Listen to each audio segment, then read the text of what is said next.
Salut à tous les gars, j'espère que vous allez bien. On est là pour faire un petit débrief du match Côte d'Ivoire-France qui a eu lieu hier. Je commence directement, il n'y a pas état d'esprit, on commence directement par Yaya Fofana parce que lui, vous savez très bien comment les Ivoiriens l'ont critiqué. Moi, quand j'avais intervenu, j'avais dit quoi? Je vous avais dit que c'est un gardien qui est là, il faut l'encourager, il faut le pousser parce que le gars, en fait, il a un très bon potentiel. Vraiment. Et le match qui nous a sorti hier, quand vous regardez sa première mi-temps, et pareil, en fait, son match dans toute son entièreté, il a été solide. Tous les assauts qu'il prenait, le gars a été solide. Ouais, ça nous rassure. C'est déjà un bon point parce qu'on sait que quand on va en Coupe du Monde avec un gardien comme ça, et là, tu ne peux qu'être confiant. Et vu l'âge de Yaya Fofana, il va que prendre en expérience, en maturité, et il n'y a que du bon à venir. Je veux déjà simplement dire que voilà, c'est un gros félicitations. Et Yaya Fofana, je pense que on peut le dire que c'est notre numéro 1. Tu as joué face à la France, même s'ils ont fait tourner et tout, nous aussi on a fait tourner, c'est pour dire que Mbappé, c'était eux qui étaient là, les Cherki, les ceux-ci, eux tous étaient là, ils ont tenté de les tirer. Hier, Fofana a répondu présent. Franchement, c'est un très bon indicateur et ça rassure beaucoup vu les adversaires que nous avons dans notre poule. Bien évidemment, il faut jamais prendre quelqu'un de haut, mais on reste, en fait, on part confiant. On commence par lui, franchement, faites tout ça un bon pour lui-même. Vraiment, c'est tout, vraiment félicitations. Souvent, on disait oui, c'est Lafont qui doit prendre, c'est ceci, mais non, en fait, c'est bon. Je pense qu'il y a Fofana, il assume bien son rôle, ce gardien, titulaire, c'est bon. Voilà. Enchaînons directement avec nos défenseurs. On tient à préciser qu'on n'a pas eu Evan Dika, on n'a pas eu Odilon Kosonono titulaire. Mais regardez Agbad. Tonton Emmanuel Agbadou, regardez ce qu'il nous a fait. Vous avez vu comment il l'a cadenassé, n'importe quel défenseur lui a ramené. De Matetao, tout ce que tu veux. C'est les duels même à la fin. Avec Mateta, moi-même j'étais fan. Il a bloqué le gars. Parce que c'était des combats de côte, les gars, ils ont les mêmes gabarits, les gars grands, costauds et tout. Mais pas tout est solide. Et même pas que défensivement, dans les relances, dans les passes. Franchement, il y a un moment, je crois, j'avais dit que je l'aimais bien, mais des fois, j'étais pas trop rassuré. Et il manquait un truc. Mais là, il a changé mon avis directement avec ce que j'ai vu là. Abadou a changé directement. Quand tu as un gars comme ça, et que tu te dis que c'est un second, c'est que tu remplaces un de tes défenseurs par lui, c'est lui qui est sur ton banc de touche. Et comment tu ne veux pas être rassuré? Comment tu ne veux pas être rassuré? En tout cas, gros match aussi à lui. Je crois qu'on va pas s'éterniser et puis dire énormément de choses, mais gros match à lui aussi. Voici Wilfried Senghor, Monsieur Chiquito. Vous avez vu, je pense que on a tous été satisfaits par ce qu'il a fait. Wilfried Senghor a longtemps été clamé, on l'aime beaucoup, on aime ses prestations intersélection. Moi, j'ai particulièrement apprécié son sauvetage là quand Mbappé se retrouvait parce que celui-là est venu, il a sorti son pied au dernier moment. Mais dans l'ensemble, son match a été très solide. Tu veux dire quoi? Le gars était solide. En plus, avec Guiladoué qui était sur le côté, vous connaissez déjà Guiladoué. Il est passeur décisif, il est buteur. Au départ, quand il a commencé, je sais pas. Je le trouvais un peu bizarre. Mais non, il s'est ressaisi très vite. Je crois que même ça allait. C'est moi peut-être qui s'est fait, je me suis fait un avis très rapidement, mais non, ça allait. Donc, tu vois, t'as un luxe en fait. D'autant plus que Senghor était dans l'axe central. Tu te dis que lui-même il est latéral droit. Donc, en tant que Guiladoué et Wilfried Senghor, c'est deux latéraux que tu as. Regardez le luxe. Sachant que ces gars-là peuvent jouer central aussi. Surtout, Wilfried Senghor, il le fait même très bien. Et leur rapport offensif est incroyable. C'est ce qu'on a vu, hein. Guiladoué buteur et passeur décisif. Les gars, c'est au niveau de la défense, en tout cas, avec ce que je viens de citer, je pense que c'est magnifique. Voilà, tonton Kona. Comme à son habitude, lui, il mouille toujours le maillot, il représente toujours. C'est vrai qu'il y a peut-être des trucs où on peut se dire, ah, mais là, elle a pas été trop ça, ou bien, mais dans l'ensemble, je crois que ça allait. Ça allait quand même, c'était bien. Et puis, les gens parlaient, Olysée, tout ça, ils vont, bon. Il sait pas Olysée, c'est qu'Olysée a fait, hein, mais, en tout cas, félicitations, c'est Justin Conan. C'est vrai que sur le côté gauche, on se pose toujours des questions. Mais dans l'ensemble, je pense que ça allait quand même. Il était quand même dans le match. Par un moment, ils étaient dépassés. Ils peinaient à défendre. C'était surtout dans les débuts. Mais vous voyez bien que on s'est ressaisi surtout en deuxième mi-temps. Donc, il faut encourager le positif. Toutes les petites lacunes qu'on voit chez certains, ça va être amélioré. Notamment même avec Christopher Opiri aussi. Parce que quand Justin qu'on a sorti, j'ai eu un peu peur. Et quand il est rentré, bon, je trouve que ça passait aussi. Vous savez, les gars, on se retrouve beaucoup en position défensienfin sur la fin du match. Même si on marque dans les derniers instants, on se retrouve aussi à beaucoup défendre. Et les gars, en fait, ils ressortaient bien le ballon. Des jeux de passe, enfin, pas du tiki-taka, mais voilà, en une touche. Et puis, ça faisait bien circuler le ballon. Donc, en fait, les remplacements, même, je sais pas, vous avez vu, en deuxième mi-temps, on était plus à l'aise. jusqu'à la fin du match. Regardez comment les Ivoiriens ressortaient le ballon. C'est-à-dire qu'ils viennent, la France vient en action offensive. Les Ivoiriens défendent, mais ils prennent le ballon et récupèrent, que ce soit le gardien qui dégage ou quoi, ou bien le défenseur qui contre. On ressort le ballon tranquillement, sans stress. Au niveau du milieu de terrain, je commence par Franck Kessié, notre panthère des Bizikou. Avec la fameuse image, je sais pas. Qu'est-ce qui s'est passé dans sa tête? Il allait faire ça à l'arbitre. Franck Kessié voulait quoi? Franchement, toujours en train de bader, toujours ils sont pas concentrés. Bon, c'est lui-même, hein, c'est lui qui est là. Mais tout ça pour dire que aussi, dans l'ensemble, j'ai aimé le match de Franck Kessié. En fait, au milieu de terrain, dans l'ensemble, j'ai apprécié. Les gars étaient un peu... en fait, ils ont tous eu le même schéma. Parce qu'au début, tout le monde était un peu dépassé. On se retrouvait trop en phase défensive. On n'avait pas assez de possession. On ne tirait pas. Mais quand même, je trouve que Kessié, il s'en sortait bien. Il défendait bien. Il redescendait. Bon, tu vois, le gars n'était pas à court, en fait, pas comme s'il n'avait plus de jus. Voilà, il mouillait le maillot. Même si techniquement, comme on l'a dit au début, les gars, ils étaient un peu dépassés. Et je pense que ce sont des choses qui se corrigent quand même rapidement. Quand je rebondis directement sur Seko Fofana. Quand tu prends Seko Fofana, franchement, dans les débuts du match, j'aimais beaucoup parce que il récupérait des ballons. Il y a un moment même, au dernier moment, Kylian Mbappé doit tirer, il vient et puis il fait une petite touche et il décale le ballon. Vous voyez, il nous sauve parce que ça partait, je pense que c'était but. Et vous avez vu qu'après, son régime de jeu a baissé. Seko Fofana a toujours été comme ça. Courir un peu partout, vraiment tout chaud, il a toujours été un peu comme ça. Et à un moment, il commençait à être en retard, son régime a baissé. Parce que, bon, en ce moment, je crois que ce n'est plus trop ça, mais je crois c'est en train de revenir. Je peux dire que dans les débuts, quand même si la Côte d'Ivoire est un peu en souffrance, lui n'était pas trop, voilà.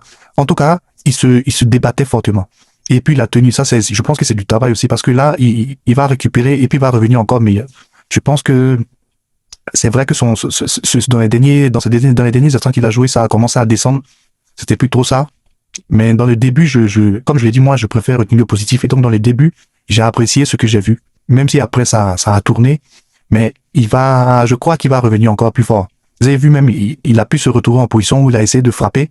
C'est vrai que ça n'a pas inquiété, ce n'était pas dangereux. Mais on dirait qu'il reprend sensation. C'est comme si Seko Fofana, il revient. Et j'espère qu'il va revenir parce que j'aimerais bien voir des frappes comme on en avait l'habitude. Le Seko Fofana qu'on connaît, hein, vous saviez, c'était sa spéciale. On se rappelle dans les qualifications de CAN ou bien de Coupe du Monde, quand on avait le Gabon, quand on avait la Gambie, souvent c'est les matchs serrés, c'est vrai comme ça, il sortait de nulle part, pouf, il tape, ça rentre. Vous voyez, non? Même son buste face au Mali à la CAN. On va pas revenir dans le passé, mais c'est pour dire que pour moi, il est en train de, je sais pas. Je crois en tout cas, j'espère qu'il va se remettre. Simon Adingra, qui est, voilà, sur l'action où il y avait ou pas Mécano, l'action même où il a failli marquer dans les débuts. J'ai pas grand chose à dire sur Simon Adingra parce que, tout simplement, il n'était pas à son poste aujourd'hui. Il a été mis en difficulté. Tu peux pas trop le juger. On connaît déjà sa valeur en tant qu'allié. Et là, il a été mis en difficulté. Vous savez, c'est plus les mêmes repères, c'est plus les mêmes placements. Donc, je souhaite le féliciter aussi parce qu'il a pu par moment être un peu inquiétant, sans pour autant être plus que ça. Et voilà, c'est dû à son positionnement. Donc, pas grand chose à dire. Yann Diomandé a fait du Yann Diomandé. Il était un peu en difficulté par moment parce que ils étaient à plusieurs sur lui. C'est toujours comme ça, hein. Quand tu as ce profil-là, mec rapide, technique, c'est comme ça qu'on te prend pour essayer de te bloquer. Mais il a réussi à inquiéter par moment quand même, vous le voyez, hein, ça faisait un peu des fautes sur lui. Donc on sait que Yann Diomandé est solide. N'a pas été forcément étincelant comme on le connaît, mais c'est normal. C'est pas une petite équipe qu'on a affrontée. Et lui aussi, il est dans le bon. Donc félicitations à lui. Les gars, je vais passer rapidement, c'est Ibrahim Sangaré parce qu'on l'a pas vu longtemps. Mais quand il est rentré, j'ai apprécié. Il a participé aussi à ses phases défensives là où il fallait faire ressortir le ballon proprement et ça jouait bien avec une passe, une touche, notamment comme Inao aussi parce qu'ils sont rentrés à peu près au même moment. Et puis Inao même, voilà, c'est sorti, c'est relance au niveau de la défense des propres côté. Il y avait N'Golo Kanté sur lui et il s'en sortait bien.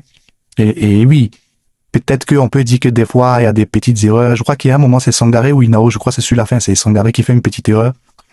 En gros, je crois qu'il contrôle mal et il y a une mauvaise relance, quoi. Et puis, ça peut occasionner un but, mais encore une fois, ce sont des choses qui se corrigent.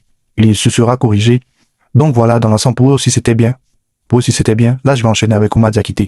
Et sans être long, je vais dire que on connaît déjà Oumar Diakité. On sait de quoi elle est capable, de quoi elle n'est pas capable. On connaît ses qualités, ses faiblesses. Et je crois que ce soit techniquement, dans le jeu, il a été un peu dépassé. Mais il faut pas le réduire, parce que quand vous voyez ses interventions, on a vu les vannes, hein, on dit qu'il joue au rugby, que vous voyez ses interventions quand il vient physiquement sur ses adversaires. Déjà de 1, je pense qu'il faut le dire que c'était volontaire. On voyait qu'il était là, on dirait qu'il était là pour ça. Ce que je veux dire par là, c'est que on reconnaît déjà que il était un peu dépassé techniquement, ça c'est sûr. Mais ces interventions qu'il menait hier là, c'est comme s'il était là pour ça. Essayer de pourrir le jeu, les empêcher, en fait, ramener un apport défensif un peu tactiquement qui va, voilà, essayer d'agacer quoi. C'est peut-être ça, comme ça qu'on utilise Oumar Diakité. Ça peut être bien, ça peut servir, mais vous avez vu que Yaya Fofana hier, il était solide, comme on le disait. On aurait pu prendre beaucoup de buts. Donc, est-ce que cette tactique-là, si vraiment c'est ça qu'ils utilisent, est-ce que c'est si efficace que ça? Les gars, je ne sais pas. Et il faut savoir que là, c'était un match amical, dans le sens où quand tu es en Coupe du Monde, il y a des règles, il y a des cartons. Et dans les derniers instants, tu veux te jouer à ça, il y a des pénaltys que tu peux prendre ou bien des coups francs dangereux. Est-ce que si vraiment, comme on l'entend, comme on l'analyse, parce qu'on n'est pas sûr, hein, on n'est pas dans le staff, on ne sait pas ce qui se passe, mais si vraiment, imaginons que ça c'est une tactique, ou même c'est pas une tactique, cette façon-là de jouer, est-ce que ça va nous servir en Coupe du Monde? Je te prends un exemple, tu es en demi-finale, tu es dans un match important, ton joueur que tu as mis, il est dépassé techniquement, donc il use des techniques comme ça. Vous pensez qu'il va pas prendre un carton dans le match qui va l'obliger à rester tranquille? Ou bien, je sais pas, ça peut mettre en péril l'équipe. Donc, voilà, c'est tout ce que j'ai à dire. Je pense que le gars peut prendre des matchs autrement et être assez performant, mais de la sorte là, ça peut nous porter préjudice un jour ou l'autre dans les confrontations. C'est ce que je voulais dire. N'hésitez pas à me partager votre avis quand même. J'enchaîne avec Eli Wahi. Dans l'ensemble, ça va. C'est pas fou, mais ça va. J'ai aimé sa façon de combiner avec Nicolas Pepe sur le but que Guelado a marqué. Et bon, on l'a vu quand même longtemps dans le match. Et voilà, peu mieux, c'était bien, mais il peut encore faire mieux, je pense, mais voilà quoi, vous voyez. J'ai pas vraiment grand chose à dire sur lui. Je vais enchaîner avec Anjuan Boni, parce que dès qu'il est rentré, on l'a senti à l'aise. Le gars, il a une capacité à contrôler, emmener les ballons. En fait, il a une aisance technique qui le permet de bien faire jouer ses coéquipiers. Et ça, pour un attaquant, c'est vraiment bien. Tu peux le trouver, il peut aussi se démerder, il peut bien décrocher. Voilà, ça peut être un très bon appui. Comme on a vu que ce que Pepe a fait avec Wahi et tout ça. Mais pour le peu de temps que je l'ai vu, je l'ai trouvé vraiment à l'aise. Après, c'est vrai que tout le monde, ils ont tourné aussi, hein, c'était plus chose, c'est plus pareil, mais tu sentais sa présence quand il était là. Vous voyez, ça aussi, c'est un truc bien à souligner. Et puis, bon, là, vous allez voir Nicolas Pepe et puis Amad Diallo. Les gars, vous voulez dire quoi de plus? Nicolas Pepe, quand il est rentré, c'est franchement un très gros match. Amad Diallo aussi, voilà, il y a des actions, il aurait pu mieux faire, il a été un peu hésitant. Il y a un moment, il part en contre-attaque, il puisse se faire attraper. Mais voilà, il finit bien sur la passe de Guelado, qui a emmené du côté d'abord action occasionnée avec la passe, vous avez vu, ça touche là non extérieur là, de Nicolas Pepe sur le côté. Franchement, c'était magnifique. Sur eux, je n'ai pas grand chose à dire à part que voilà, ils sont bons. Les gars, c'est des gars qui sont bons. Et là, tu vois le luxe que tu as avec Nicolas Pepe et Pierre Diallo à droite. Sachant que Pepe peut aussi être jouer en buteur. On peut jouer à deux attaquants. Vous voyez un peu l'équipe qui est là. C'est incroyable, les gars. Franchement, c'est incroyable. Je finis avec Bazman Touré. On va le mettre aussi dans le bon truc parce qu'il il aurait pu mieux faire. Peut-être que par moment il a été hésitant, peut-être que par moment il a été, mais c'est les matchs comme ça, vous savez, c'est les matchs, tu affrontes les grandes équipes, tu sais pas comment il s'est senti, mais je crois que dans l'ensemble ça va venir, et rapidement sur Ousmane Diomandé qui est rentré aussi, qui fait une belle entrée, on l'a pas vu longtemps, mais il fait une belle entrée, il reste solide aussi en tant que défenseur. Ce que je voulais mettre en évidence, c'est que nous avons une équipe de Côte d'Ivoire qui est très solide, du gardien jusqu'à l'attaquant. Alors, je pense partons confiants, j'espère que le coach il teste ces choses. Bon, parfois ça nous fait peur, on parle, on est fâché, et puis après, voilà, quand on gagne, on est content. Donc, on est habitué à ça déjà. Seulement que maintenant, avec ce match face à la France, je crois que on va pas prendre nos adversaires de haut, mais Allemagne, Équateur et Curaçao, c'est pas un groupe qui est impossible pour nous, les gars. C'est loin de là. On ne part pas là-bas complexé. Même si tu sors, parce que je le dis, je le prononce, nous allons sortir des poules. C'est pas juste sortir des poules et puis c'est fini. On peut aller plus loin que ça. Peu importe qui on croise, les gars, je vous le dis, peu importe qui on croise, Côte d'Ivoire peut gagner. En fait, on est capable vraiment du meilleur comme du pire. Merci à tous pour vos écoutes, pour vos commentaires, pour vos likes, pour votre soutien. Et puis voilà, la Coupe du Monde va bientôt commencer. Voilà un bon point, un bon match qu'on vient de produire. Et puis c'est bon pour le moral en tout cas. Je vous remercie et passez un très bon week-end. À la prochaine.